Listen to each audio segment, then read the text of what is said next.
यह घटना लगभग 7 साल पहले की है।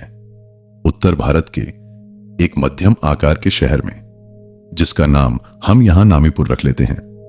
नामीपुर अपनी शांत रिहायशी कॉलोनियों और चौड़ी सड़कों के लिए जाना जाता था। शहर के पश्चिमी छोर पर एक नया विकसित होता हुआ इलाका था, जहां नए नए अपार्टमेंट बन रहे थे। उस इलाके को लोग नया शहर कहकर बुलाते थे। उस समय भी सर्दियों की शुरुआत हो चुकी थी। नवंबर का महीना था। शाम जल्दी ढल जाती थी और रात का अंधेरा घना होता जाता था, लेकिन नया शहर अभी भी सुरक्षित माना जाता था। वहां रहने वाले ज्यादातर युवा परिवार, दफ्तर में काम करने वाले लोग या फिर छोटा व्यापार करने वाले थे। उनकी दिनचर्या बहुत साधारण थी। सुबह दफ्तर जाना, शाम को लौटना, परिवार के साथ वक्त बिताना। रात को अक्सर लोग अपने बालकनी में बैठकर चाय पीते, हल्की फुल्की बातचीत करते। उस इलाके में एक लड़की रहती थी। उसका नाम प्रियंका शर्मा था। वह कोई 23-24 साल की युवती थी। प्रियंका एक निजी कंपनी में कंप्यूटर का काम करती थी। उसका दफ्तर शहर के दूसरे छोर पर था। रोजाना वह सुबह ऑटो रिक्शा से मुख्य सड़क तक जाती, फिर वहां से शहर की बस पकड़कर दफ्तर निकल जाती। शाम को उसी रास्ते लौट आती। उसके माता पिता भी उसी शहर में रहते थे, लेकिन अलग इलाके में। प्रियंका अपनी एक सहेली के साथ मिलकर नए शहर के एक अपार्टमेंट में किराए पर रहती थी। यह जगह उसके दफ्तर के लिए सुविधाजनक थी। प्रियंका की भी जिंदगी बिल्कुल सामान्य चल रही थी। कोई बड़ी उथल पुथल नहीं, कोई डर या तनाव नहीं। वह एक साधारण मेहनती लड़की थी, जो अपना काम करती और अपने छोटे छोटे सपनों को संजोए रहती थी। उस रोज भी कुछ अलग नहीं था, बस एक साधारण शाम थी। हवा में हल्की सी ठंडक थी। सूरज डूब चुका था और सड़कों पर स्ट्रीट लाइट्स का पीला प्रकाश फैल रहा था। उस दिन प्रियंका को दफ्तर से थोड़ी देर हो गई थी। कोई जरूरी काम आ गया था। जब वह अपने सामान्य स्टैंड से ऑटो रिक्शा में बैठकर नए शहर की तरफ रवाना हुई, तब रात के करीब 8:30 बजे थे। रास्ता लगभग खाली था। नए शहर की तरफ जाने वाली सड़क के दोनों ओर अब भी बहुत ज्यादा बस्ती नहीं बसी थी। कहीं कहीं प्लॉट खाली पड़े थे, कहीं निर्माणाधीन इमारतों के ढांचे दिखाई दे रहे थे। प्रियंका ऑटो में बैठी अपने मोबाइल फोन में कुछ देख रही थी। तभी उसने गौर किया कि उनके पीछे एक मोटरसाइकिल चल रही है। मोटरसाइकिल पर 2 युवक सवार थे। शुरू में प्रियंका ने कोई खास ध्यान नहीं दिया। रास्ते में गाड़ियां आती जाती रहती हैं, लेकिन जब ऑटो वाला एक मोड़ मुड़ा, तो वह मोटरसाइकिल भी उसी मोड़ पर मुड़ गई। प्रियंका ने ऑटो वाले से कहा भी, भैया गाड़ी थोड़ी तेज चलाइए। ऑटो वाला एक बुजुर्ग आदमी था। उसने गाड़ी की स्पीड थोड़ी बढ़ा दी, लेकिन पीछे वाली मोटरसाइकिल ने भी अपनी रफ्तार बढ़ा दी। वह ऑटो के काफी करीब आ गई। मोटरसाइकिल पर बैठे दोनों लोग हेलमेट पहने हुए थे, इसीलिए उनके चेहरे साफ नहीं दिख रहे थे, लेकिन उनकी हरकतें संदिग्ध लग रही थीं। वे ऑटो के पीछे पीछे चल रहे थे और कभी कभी ऑटो के साइड में आकर प्रियंका की तरफ देखते थे। प्रियंका का दिल धड़कने लगा। उसने ऑटो वाले से फिर कहा, अंकल प्लीज जल्दी चलाइए, ये लोग पीछे लगे हैं। ऑटो वाले ने पीछे देखा और उसने भी खतरा महसूस किया। उसने गाड़ी की रफ्तार और बढ़ा दी। अब वह सड़क एक बिल्कुल सुनसान इलाके से गुजर रही थी। एक तरफ एक बड़ा खाली मैदान था और दूसरी तरफ एक बंद कारखाने की दीवार। तभी अचानक मोटरसाइकिल ने ऑटो को ओवरटेक कर लिया और आगे जाकर सड़क पर तिरछी हो गई। ऑटो वाले को जबरदस्ती रुकना पड़ा। दोनों युवक मोटरसाइकिल से उतरे।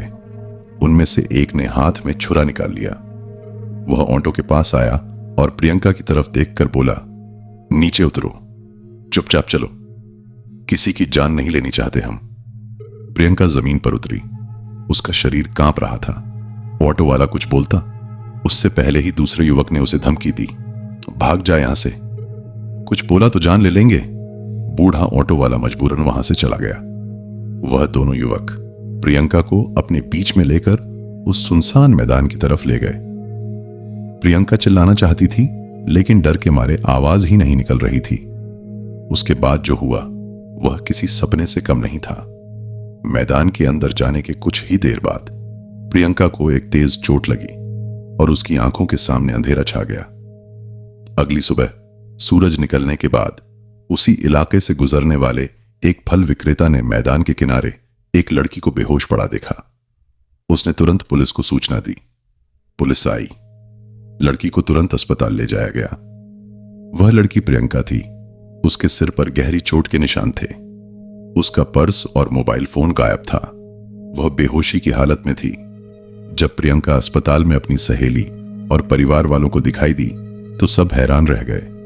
क्या हुआ था? कौन थे वे लोग? प्रियंका के माता पिता का दिल टूट गया।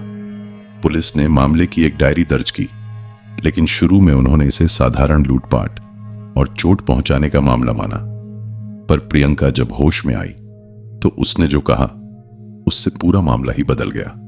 प्रियंका ने होश आने पर पुलिस को बताया कि उस पर हमला करने वाले 2 लोगों ने उसका पर्स और फोन तो लिया ही, लेकिन उन्होंने उसे बार बार एक नाम लेने को कहा था। रोहन कहाँ है? रोहन से कहो वह सब कुछ स्वीकार कर ले, नहीं तो अगली बार तुम्हें जिंदा नहीं छोड़ेंगे। यह सुनकर पुलिस चौंकी। यह कोई साधारण लूटपाट नहीं था। यह तो किसी को डराने धमकाने या फिर किसी गलत संदेश को पहुंचाने की कोशिश थी। पुलिस ने प्रियंका से पूछा, रोहन कौन है? प्रियंका ने बताया कि रोहन उसका भाई है, उसका छोटा भाई। वह इसी शहर में एक प्राइवेट कंपनी में नौकरी करता है। पुलिस ने तुरंत रोहन को बुलाया। रोहन जब पुलिस स्टेशन पहुंचा तो वह बहुत घबराया हुआ था। पुलिस ने उससे सीधे पूछा, तुम्हारे ऊपर किसका खतरा है? किस बात को स्वीकार करने की बात कही गई है? रोहन ने शुरू में कुछ नहीं बताया।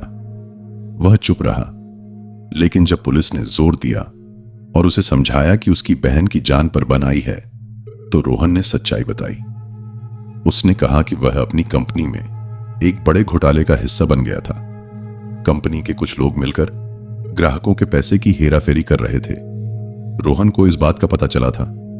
शुरू में तो उसे भी पैसे का लालच दिया गया था, लेकिन बाद में उसने यह काम करने से मना कर दिया और धमकी दी कि वह सब कुछ उजागर कर देगा।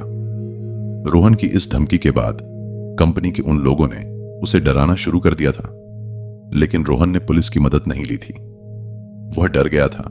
उसने सोचा था कि चुप रहने पर सब ठीक हो जाएगा, लेकिन उन लोगों ने उसकी बहन को निशाना बनाकर उसे सबक सिखाना चाहा था।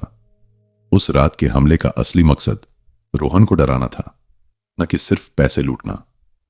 पुलिस ने अब इस मामले को गंभीरता से लिया।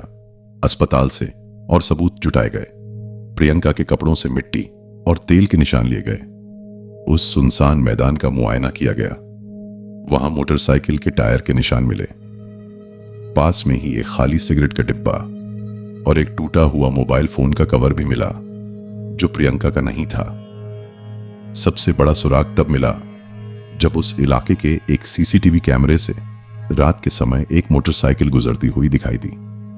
मोटरसाइकिल का नंबर साफ नहीं था, लेकिन उसका मॉडल और रंग प्रियंका के बताए अनुसार था। पुलिस ने आसपास के सभी कैमरों का फुटेज जमा किया। धीरे धीरे उस मोटरसाइकिल का रास्ता पता चलने लगा। वह मोटरसाइकिल शहर के एक अलग इलाके से आई थी और हमले के बाद उसी इलाके में लौट गई थी। पुलिस ने उस इलाके में छापेमारी की। कई संदिग्ध युवकों को हिरासत में लिया गया। उनमें से एक युवक ने जब उसे सीसीटीवी फुटेज और अन्य सबूत दिखाए गए तो उसने अपना अपराध स्वीकार कर लिया। उसने बताया कि उसे और उसके दोस्त को रोहन की कंपनी के एक कर्मचारी ने पैसे देकर यह काम करने को कहा था। उनका मकसद सिर्फ रोहन को डराना था, उसकी बहन को ज्यादा नुकसान पहुंचाना नहीं। लेकिन जब प्रियंका ने चिल्लाने की कोशिश की तो उनमें से एक ने घबराकर उसके सिर पर पत्थर मार दिया। इस स्वीकारोक्ति के आधार पर पुलिस ने रोहन की कंपनी के उस कर्मचारी को गिरफ्तार किया। उस कर्मचारी ने भी अपने ऊपर के दबाव में आकर सारी बात स्वीकार कर ली। उसने बताया कि कंपनी के एक वरिष्ठ अधिकारी ने उसे यह काम करने को कहा था। इस तरह पूरी जंजीर सामने आई।